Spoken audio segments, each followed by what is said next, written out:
Hola, hoy hablaremos acerca de los sensores ópticos, los cuales son posiblemente el tipo de sensor con más variantes en aplicación que podríamos encontrar, porque no solamente se ocupan para poder detectar la luz natural, por ejemplo, la luz del sol, sino que también detectan la luz proveniente de los LEDs. Este tipo de sensores también son capaces de detectar las distancias, es decir, tenemos un emisor, un objeto donde va a chocar la luz y un receptor, midiendo la cantidad de voltaje o la cantidad de luz que está recibiendo el receptor me puede dar una idea de la distancia. También tenemos sensores más avanzados que son capaces de detectar una imagen, por ejemplo la cámara de nuestro celular, que mediante algoritmos avanzados puede decirnos qué tipo de objeto es el que tenemos enfrente, en este caso un vehículo o puede ser una persona que va caminando. Entonces tenemos diferentes tipos de sensores y diferentes aplicaciones donde se pueden utilizar. A lo largo de este video tutorial vamos a aprender primero la importancia de los sensores, por qué debemos de ocupar los sensores ópticos en algunas cuantas aplicaciones. Posteriormente vamos a revisar la arquitectura, es decir, el principio de funcionamiento de un sensor óptico. Después veremos algunos tipos de sensores, por ejemplo, que detectan luz, la distancia o presencia, la temperatura e inclusive la imagen. Y por último, vamos a realizar una serie de simulaciones en el software de Arduino con el simulador de Tinkercad. Vamos a iniciar.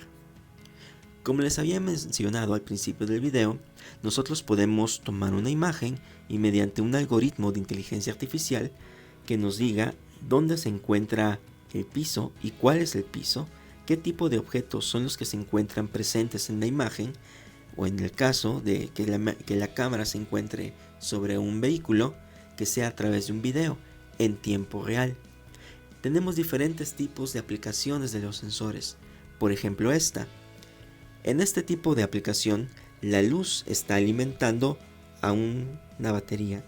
Esta batería, cuando percibe el circuito que es de noche, hace que se encienda la luz.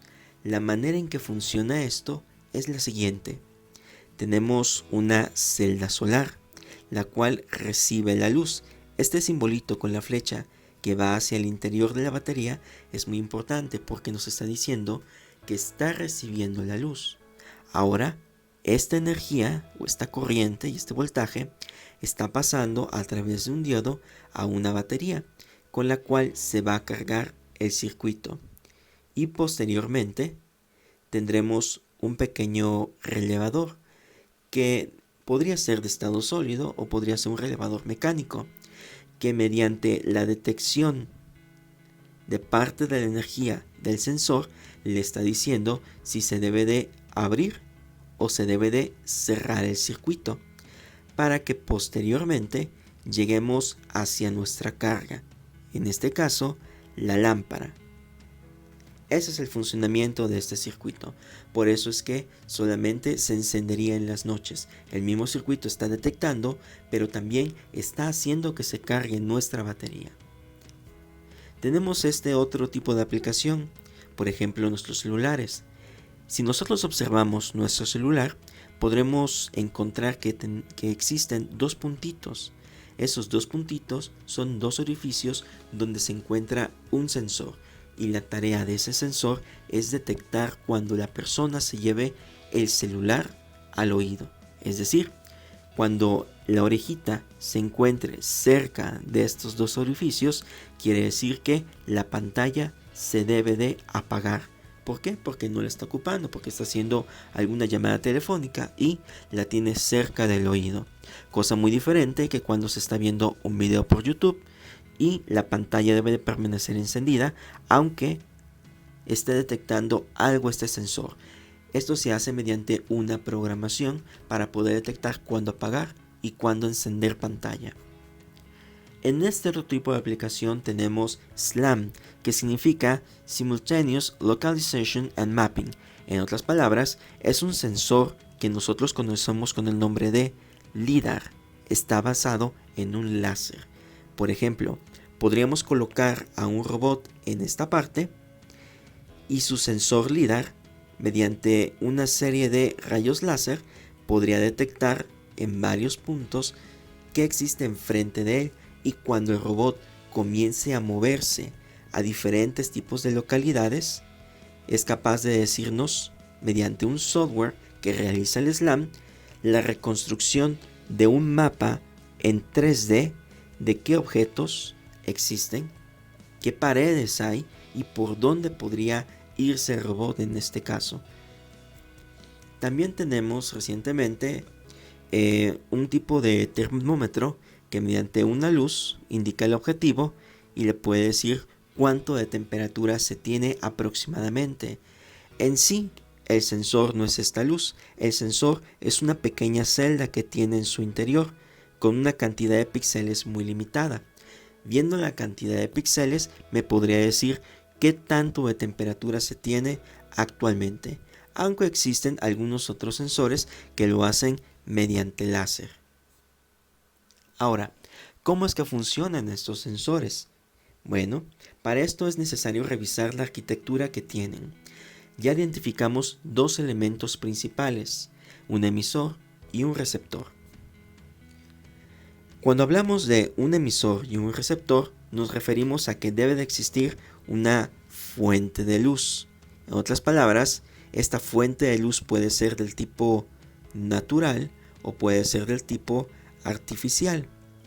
Vamos a suponer por un momento que es una fuente artificial de luz. En este caso, proviene a través de un LED.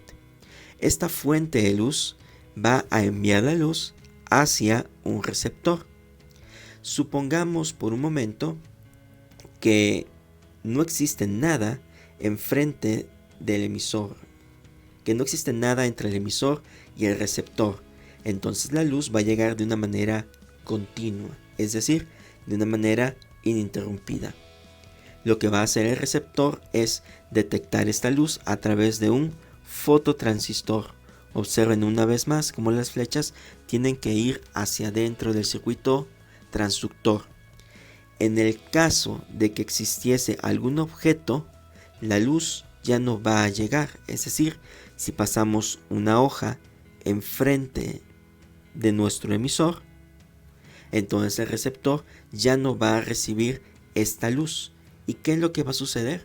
Pues el circuito se podría abrir o el circuito se podría cerrar. Depende mucho de la electrónica a la cual esté conectada el transductor. En este caso decimos que el fototransistor se encuentra abierto. ¿Por qué? Porque no está recibiendo alguna señal luminosa. Esto provocaría como si nosotros no tuviéramos nada conectado acá. Y lo que pasaría serían 5 volts. Caso contrario, que si se está recibiendo la luz. Cuando se recibe la luz, esto está funcionando como una especie de cortocircuito. Es decir, estas dos se comunican. Y en lugar de pasar la parte positiva, estaríamos dejando pasar la parte de tierra, un 0 o un 1. Ahora, la posición de cada uno de estos elementos es crucial. Si nosotros tenemos emisor y enfrente el receptor, pues puede detectar cuando algo obstruya la luz. Pero ¿qué sucede si tenemos el emisor y al lado tenemos el receptor? En este caso, si se encuentra algún objeto aquí enfrente, la luz puede rebotar y el receptor lo podría detectar. En otras palabras, nos podría medir la distancia. Entonces, son diferentes funcionamientos que tienen los sensores ópticos y todo depende cómo se encuentren los emisores y los receptores. Pero algo indiscutiblemente es de que siempre va a existir una fuente de luz y otra que vaya a recibir y detectar esta luz. Ahora, veremos los diferentes tipos de elementos sensores. Existen una gran gama de elementos sensores. Vamos a revisar cada uno de estos. El primero es la fotoresistencia. Recibe su nombre porque este elemento es capaz de cambiar la resistencia conforme la incidencia de luz. No necesita algún tipo de energía externa para poder trabajar. Es más, si nosotros colocamos un circuito o un dispositivo de medida multímetro, y este multímetro nosotros lo ajustamos para medir el ohm, es decir, la resistencia, y ocultamos durante un momento la luz proveniente, es decir, tapamos el sensor con un dedo, por ejemplo, la medida que existiría en el multímetro sería muy pequeña. Si nosotros descubrimos el transductor, en este caso, la medida sería mucho más grande. Ahora, existen algunas fotoresistencias con coeficientes positivos, algunas con coeficientes negativos. Sin embargo, lo que es innegable es el cambio de la resistencia. El símbolo puede ser este o puede ser este otro, va variando. Y tenemos un circuito de aplicación en la parte de la derecha. Vamos a analizarlo.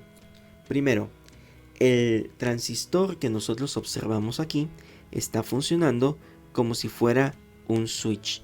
Es decir, imagínense por un momento que no existe ese transistor y tenemos un switch conectado.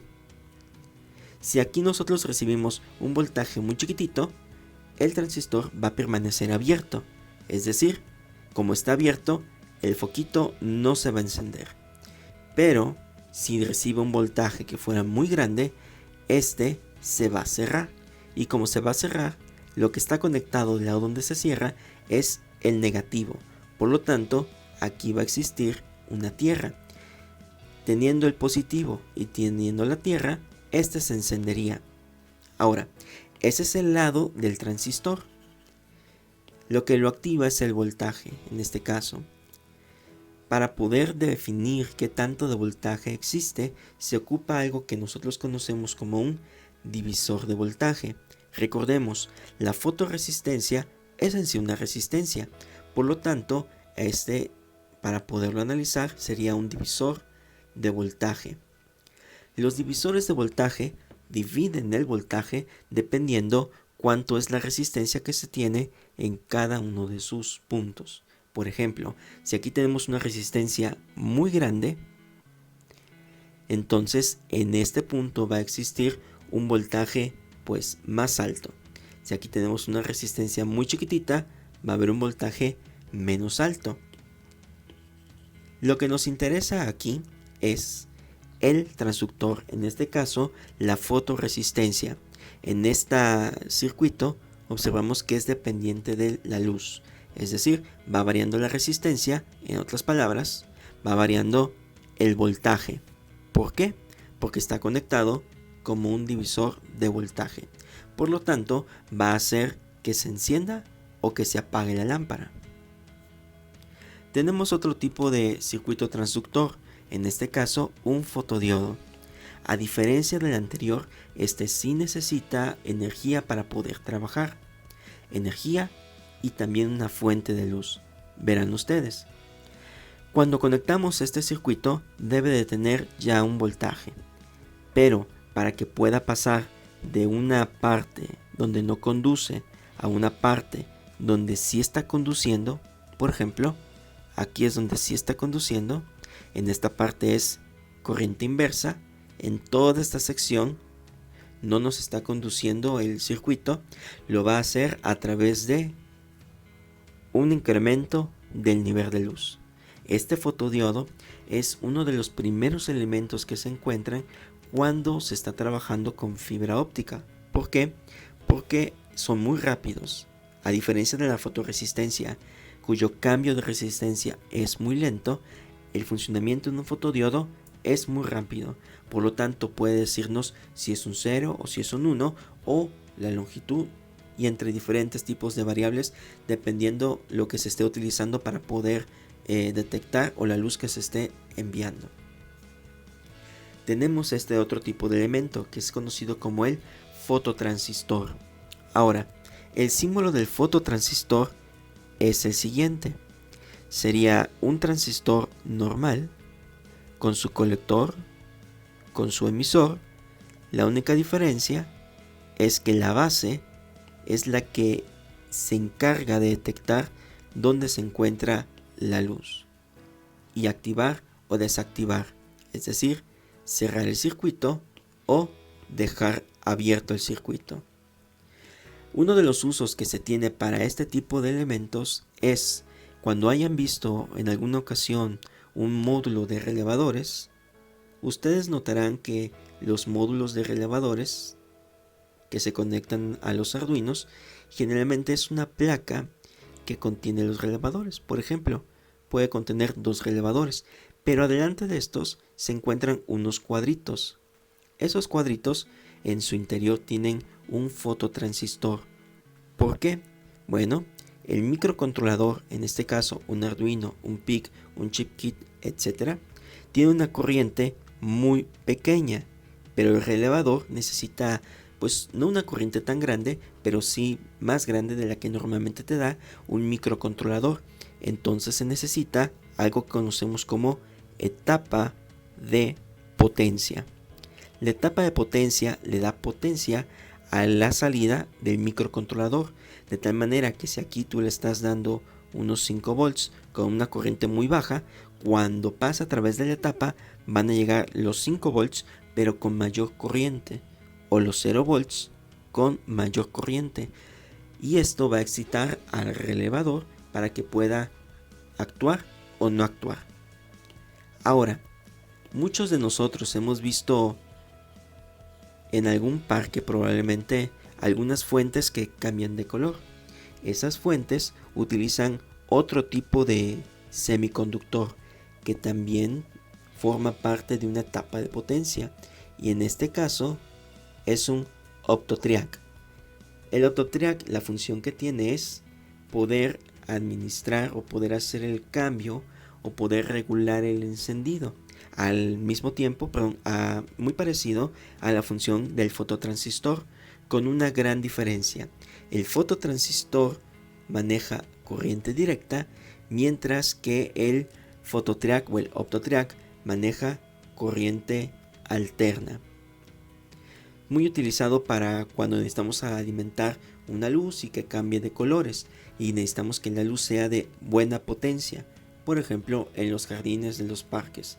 Aquí se utilizan los optotriac o fototriac. También tenemos los optointerruptores. Veamos este circuito. Se encontrará presente en gran parte. Por una parte tiene el emisor y por otra parte tiene el detector, o también conocido como el receptor, y se encuentran ensamblados o se encuentran integrados. En este caso la función que tiene es el emisor va a enviar la luz de un punto a otro. En este interior se va a encontrar una lucecita. Cuando pase algún objeto, por ejemplo una hoja, esa luz ya no va a poder llegar al receptor, y lo que va a suceder es que me va a poder detectar ese cambio de 0 a 1. Es utilizado ampliamente en impresoras o en copiadoras para poder saber si una hoja ya pasó por una cierta parte o se encuentra trabada. Ahora, si nosotros no somos capaces de ver la luz, no quiere decir que se encuentre apagado. Lo único que quiere decir que este utiliza un tipo de luz especial, un tipo de luz infrarroja, es decir, una luz que es no visible para el ojo humano. En el caso del detector, o en el caso del fototransistor, es este que tenemos aquí. Este tipo de fototransistor es de color negro y decimos que tiene con protección ultravioleta, es decir, si tuviéramos la luz del sol y la estuviera pegando a este sensor, a través de esta capa de protección sí habría algún cambio en la medida, pero no sería un cambio tan significativo que si estuviera totalmente desprotegido. Se utiliza bastante en elementos que van a estar a la intemperie, pero en el caso del optointerruptor se encuentra ya todo aquí en el interior. Esta misma capa de protección se encuentra ya aquí adentro. Tenemos también circuitos que son capaces de detectar la inclinación, es decir, Me pueden decir si algo está boca arriba o boca abajo. Los primeros celulares que eran capaces de detectar la orientación tenían de este tipo de circuitos, solamente que cuando nosotros lo conectábamos a un positivo o a un negativo, este me iba a dar una clave numérica. Y la clave numérica me indicaba en qué posición se encontraba el sensor. Y utiliza, de hecho, el mismo circuito que tenemos aquí, un foto o un optointerruptor. La diferencia es que el circuito de inclinación o el dispositivo de inclinación tenía un optointerruptor en la base, en las paredes inclusive, en el techo y la parte frontal. Y en el interior tenía un pequeño balín. Este balín, cuando caía entre el emisor y el receptor, ocluía la luz. Entonces el circuito podía saber si se encontraba boca arriba, boca abajo, al costado o al otro. Y miren, se utiliza el mismo tipo de símbolo. Como les dije, siempre va a ser un emisor y un receptor o detector. Tenemos este otro ejemplo que es un sensor que es capaz de detectar el color. Por ejemplo, en las competencias de robótica se encuentra generalmente este tipo de sensor. El número de serie es el CNY70. Existen algunas variantes o algunas mejoras a este mismo elemento, pero hablando directamente de este, es capaz de decirme de qué color estamos tratando. Si un rojo, un azul, un negro. No puede ser muy exacto este tipo de sensor, pero sí me ayuda a discernir entre diferentes colores que tengan diferentes tipos de contraste. Y la manera de hacerlo es la siguiente. Vamos a tener un emisor que va a iluminar. Va a existir una superficie que va a tener un tipo de color. Si es un color negro, pues va a absorber algo de luz. Entonces no va a llegar toda la luz. Supongamos que esta fuera un espejo. Ahora el objeto que se tiene enfrente es un espejo. Lo que va a suceder es que la luz que emita va a ser la luz que reciba. Entonces, con un objeto en negro está transmitiendo menos luz, y con un objeto que es claro, o un objeto que refleja la luz, se está reflejando más luz. Y esto nosotros lo podemos meter a software y poder crear un umbral donde digamos que si tiene un valor más allá de 250, por suponer, puede ser considerado como 1, o si tiene un valor menor al 250, puede ser considerado como un 0. Tenemos otro tipo de sensores. En el principio del video se les habló de sensores que eran capaces de detectar la distancia. En este caso tenemos un sensor que es capaz de emitir una luz, es decir, esta luz se encontrará en este lado. Comienza a emitir la luz. Si llegara a ver un objeto enfrente, la luz va a rebotar. Por lo tanto, se puede detectar el nivel de voltaje y por lo tanto decir cuánta distancia se tiene. Estos sensores generalmente los vamos a encontrar con este nombre. Es un sensor Sharp GP2Y y hay diferentes variables. Por ejemplo, el sensor que tenemos en la parte superior es de característica analógica, mientras que el sensor que tenemos abajo es de característica digital. La diferencia radica en, mientras que el sensor analógico es capaz de decirme mediante un cambio de voltaje cuánto tenemos de distancia, el sensor digital solamente me va a decir no hay nada enfrente o hay algo enfrente, aunque puede variar. Para algunos modelos de sensores digitales, cuando no se tiene ningún objeto enfrente, me lo marca como 1, pero cuando tiene un objeto enfrente, me lo puede marcar como 0, como es en este caso. Ahora, para este tipo de sensores es muy importante analizar la hoja de datos. En el video anterior de introducción a los sensores se habló de las diferentes características que deben de tener estos, y una característica deseable es que fueran lineales. Si nosotros observáramos esta curva completa, observaríamos que una parte es lineal, pero que otra parte es no lineal. Podríamos decir que tiene un error de angularidad. Sin embargo, la hoja de datos de este tipo de sensor también nos dice la medida confiable para este tipo de sensor va a comenzar a partir de los 5 centímetros y que es capaz de medirte hasta los 80 centímetros. Antes de los 5 centímetros, la medida no es confiable. Pero ¿cómo si se tiene una línea recta? Sí, pero es una línea recta que es demasiado sensible. ¿Cómo sabríamos nosotros la diferencia entre el voltaje que se encontraría en este punto a un voltaje que se encontraría en este otro punto? Como este es muy sensible, esta no se ocupa y se ocupa esta otra. Sin embargo, no es totalmente lineal la curva. Es una curva que sí tiene una pequeña angularidad. Por eso es importante conocer la hoja de datos de cada uno de estos tipos de sensores, porque existen algunos que son capaces de detectar 20 centímetros, 40, 80 centímetros, e inclusive hay algunos más grandes que son capaces de detectar hasta los 2 metros. Tenemos este otro tipo de sensor que es de luz ambiental.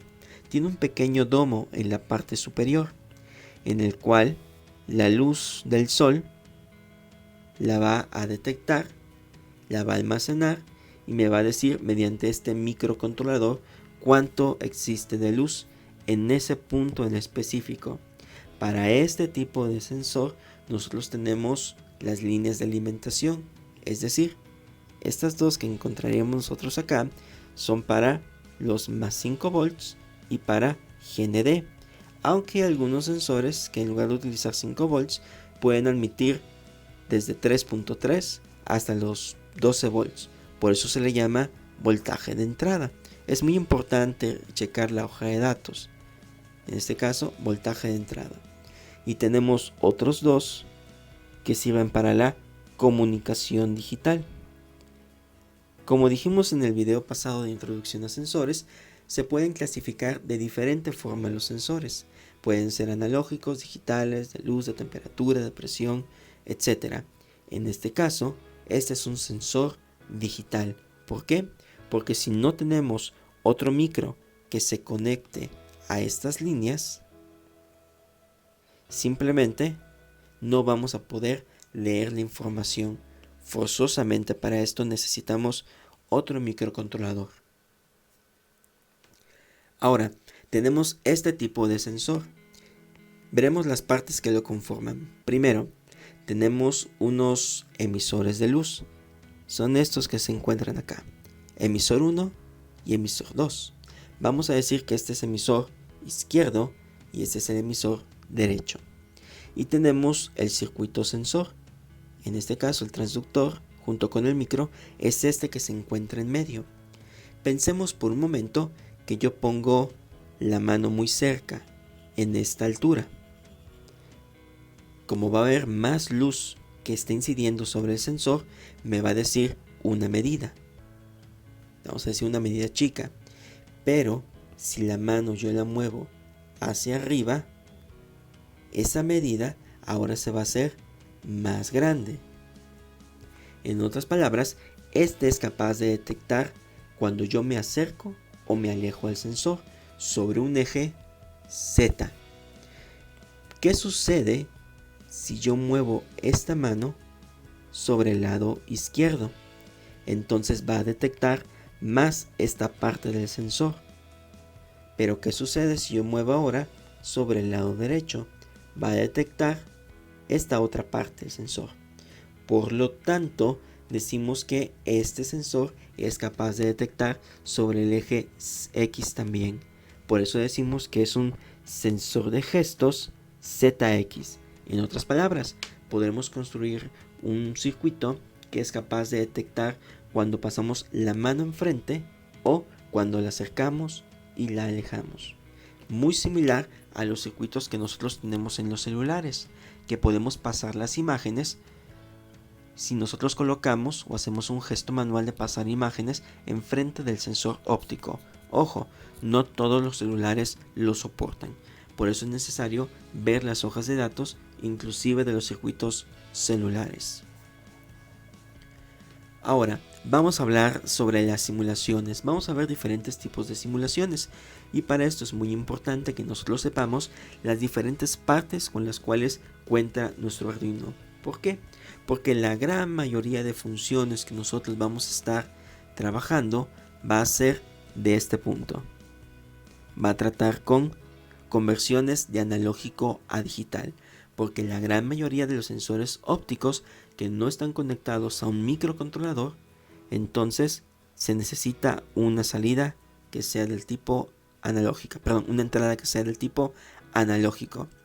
Dentro del micro se puede organizar, procesar la información para que la salida sea digital o sea analógica, pero la primera aproximación es analógica.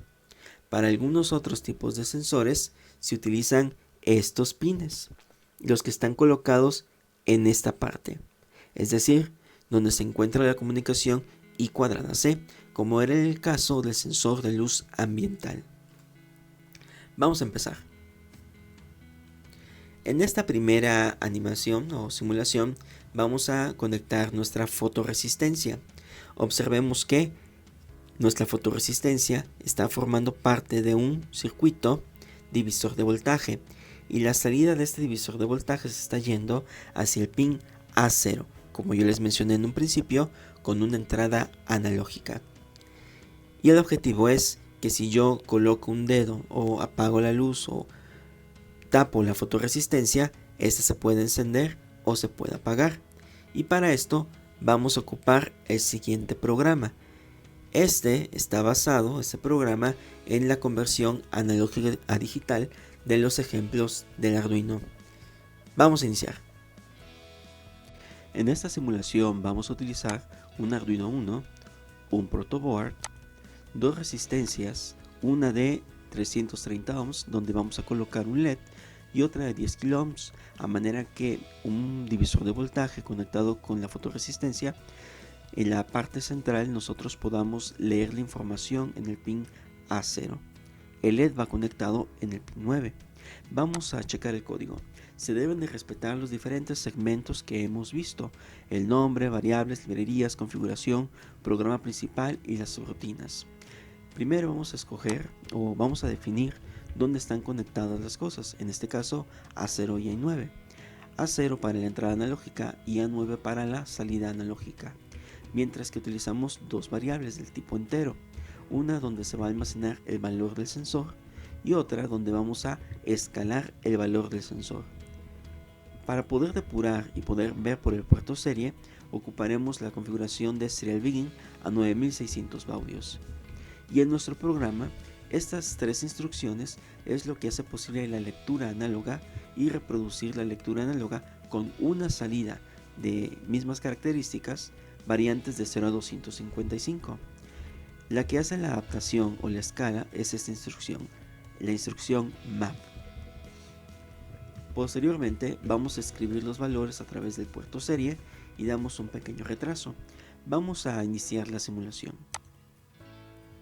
Al momento de iniciar la simulación y cuando abrimos el monitor serial, podemos observar que al manipular el sensor, al haber poca luz, tenemos un valor bajo en la señal de 54 y una salida de 13, mientras que si yo subo el nivel de luz, tendríamos una salida de 974 con 242 en escala de 0 a 255. Observamos también que conforme yo voy cambiando el índice de luz, la resistencia junto con el LED se va encendiendo de mayor a menor manera. ¿Ok? Esto es todo en esta simulación. Sigamos. Muy bien, ahora vamos a ver el programa del fotodiodo. En este caso, este sería nuestro circuito del fotodiodo. Observen que, a diferencia de la fotoresistencia, este no está funcionando como un divisor de voltaje, sino que me está permitiendo el paso de la energía eléctrica. Observemos que no tiene alguna conexión hacia el lado de la Tierra. Lo único que consta es una resistencia y está decidiendo pasar o no pasar el voltaje. Este voltaje se está yendo una vez más a la terminal A0 y se está decidiendo si se enciende o se apaga este LED. Observen ustedes, se tiene una conversión de analógica a digital. Por eso es que la gran mayoría de los sensores utilizan las entradas analógicas. Vamos a simularlo. El elemento sensor lo vamos a encontrar dentro de la sección Todos, en la parte de la entrada. Aquí se encuentra nuestro fotodiodo y vamos a utilizar el mismo código que utilizamos en la fotoresistencia. Vamos a empezar la simulación. Observamos que al momento de presionar el botón sobre el fotodiodo y tener una baja intensidad lumínica, tenemos una salida de 0, pero al momento de aumentar la luminosidad, este puede llegar hasta el valor de 85. Sigamos con la siguiente simulación. Muy bien, ahora vamos a hablar acerca del sensor de luz ambiental. Este es el sensor que tenemos en la parte inferior. Este sensor es capaz de determinar cuál es el índice de lúmenes o de luces que tenemos. La salida que tiene este sensor, una vez más, es hacia el pin A0. Y la salida es a través de este pin, el cual se enciende o se apaga dependiendo del valor que tendríamos acá. Y una vez más utilizamos el recurso de lectura análoga. Vamos a simular este circuito. El elemento sensor de luz ambiental lo vamos a encontrar en la sección de todos y la parte de entradas. Aquí se encuentra el sensor de luz ambiental. Ahora vamos a abrir nuestro código y vamos a utilizar el mismo que hemos visto anteriormente. Como les he mencionado, la gran mayoría de estos sensores tienen la ventaja de que se pueden acceder o adquirir la señal de ellos de manera análoga. Vamos a iniciar la simulación y abrimos el monitor serial. Observamos que cuando cambiamos el índice de iluminación, al tener una señal baja, la salida sería de 0, y al tener una señal alta por parte de la luz, va a crecer la señal del sensor. Vamos con la siguiente simulación. Muy bien, ahora vamos a simular un circuito que es más avanzado. Es un sensor IR básico, es decir, es un sensor que depende de la señal de un control remoto que se envía hacia este tipo de sensor. Este sensor tiene 3 pines, uno dedicado para el positivo, el negativo y otro que es el de señal. Este sensor de señal lo enviamos hacia la terminal 9. En este caso lo utilizamos para poder determinar cuántos unos o cuántos ceros o el ancho de pulso o la frecuencia que se está manejando a través de ese sensor, porque esa frecuencia me está dando una clave numérica con la cual nosotros podemos determinar más adelante qué tecla es la que se está presionando.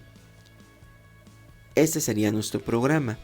Si ustedes observan, está leyendo la señal digital del pin número 9, lo almacena en sensor y dependiendo del valor, si es 0 o es 1, va a encender o va a apagar nuestro LED. Vamos a simularlo. Los elementos de esta simulación los podemos buscar como sensor IR, se encuentra aquí, y el otro lo podemos encontrar como control. Vamos a escribir la palabra control y aquí encontramos el control remotos por IR. Vamos a iniciar la simulación.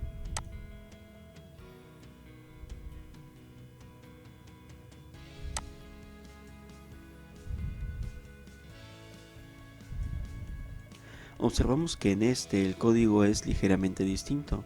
Lo que estamos haciendo es leer el valor de la señal del pin 9 y posteriormente comparar esta señal si es 0 o si es 1 con el objetivo de encender o apagar el LED. Hasta este momento cualquier botón que yo presione va a hacer que se encienda este LED. Vamos a hacerlo más grande y observamos que cualquier botón que yo llegue a presionar va a hacer que ese LED se encienda, y es muy sencillo de comprender.